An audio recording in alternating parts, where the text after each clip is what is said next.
Kaag sa numero 1 sa mga balita, subong nga adlaw.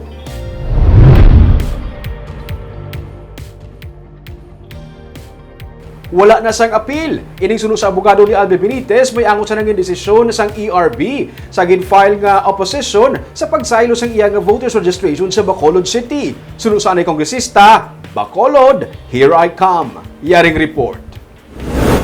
Unanimously, ginpaboran sa Election Registration Board o kun ERB ang kampo ni ani 3rd District Congressman Albe Benitez sa ila 10 pages nga joint resolution nga ginpagwa kainas ang aga.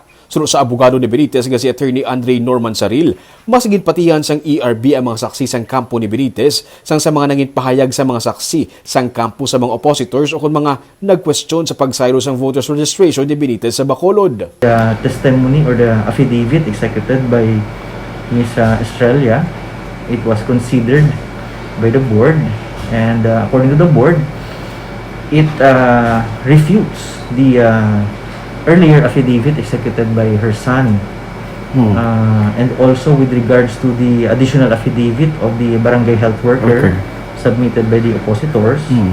It was also refuted by the affidavit of the number 1 barangay Kagawad o barangay Mandalagan, to the effect that it is a fact that Torferia is separate from Mountain View Subdivision. We all know that. No? Ang mga witnesses sa kampo ni Benitez ang mga presidente sa Homeowners Association sa Mountain View Subdivision kag mga residente mismo man sang subdivision. Ang ERB ang ginatapuan sa election officer sa Bacolod nga si Attorney Catherine Trino Canya, ang local civil register nga si Attorney Hermilo Pauyon kag ang Assistant Schools Division Superintendent sa DepEd Bacolod nga si Gladys Ameline Sales. Dugang pa ni Saril, hindi na maapila ang desisyon ng ERB.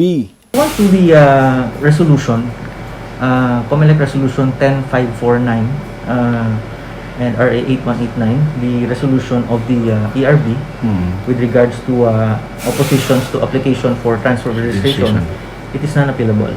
Not even by motion for reconsideration. Sunod naman sa abogado sa mga oppositors nga si Attorney Marcus Aurelian Vaflor, ila pa nga ginatun-an kung ano ang ilamangin madason nga tikang kay bag-o pa lang nila mabaton ang resolution gikan sa ERB.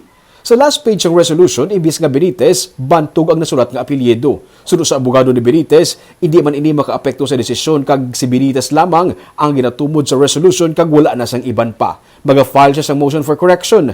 Sinigid lamang nga hapon, nagpadala sang iratom ang COMELEC sa natabo nga clerical error nga ibis Benitez, bantog ang nasulat nga apelyido ni Albi. Si Benitez, pinagi sa iya sini nga Facebook page, nagpasalamat at nagpabutsag sang respeto sa ERB sa nanging desisyon sini. Subong kuno, registered voter na siya sang syudad. Sa statement na sulat man ang Bacolod, here I come.